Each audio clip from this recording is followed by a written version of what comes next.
Shalom, comment ça va? J'espère que ça va bien et que tu as passé la belle fête de commémoration de la naissance de Jésus-Christ. En tout cas, moi, je me suis amusée avec ma famille et avec mon église. Ça s'est bien passé. Je bénis le Seigneur pour Jésus-Christ qui est né pour moi, pour me sauver, pour me délivrer, pour me guérir, pour m'accorder la paix et pour me donner la grâce d'être tolérante, de pardonner à ceux-là qui m'ont offensé. J'espère que tu as compris un peu. Ça, c'est le sens de la fête et de la naissance de Jésus-Christ. Je voudrais aussi te parler aujourd'hui de Psaume 91, verset 8, qui dit ceci. Ça parle de la rétribution, je ne veux pas lire. Ça parle de la rétribution de nos méchants, des méchants, de nos ennemis. Les méchants, ce sont nos ennemis. Dieu a dit que de tes yeux, tu regarderas et tu verras la rétribution des méchants. Tout ce que la Bible dit se réalise et se concrétise.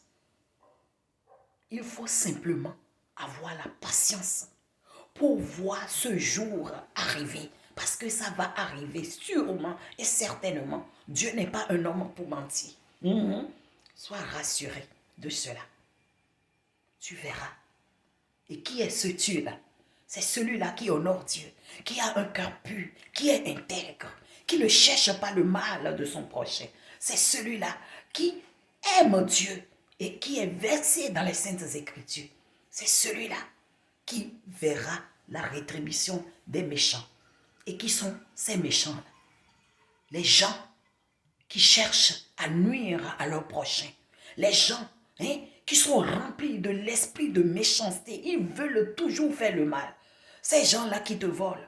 Ces gens-là qui parlent mal de toi. Ces gens-là qui veulent te nuire. Qui cherchent voies et moyens pour te nuire. Ces gens-là qui rient de toi lorsque quelque chose de mal t'arrive. Ces gens-là qui ne veulent pas te voir prospérer. Ces gens-là qui ne veulent pas te voir joyeux.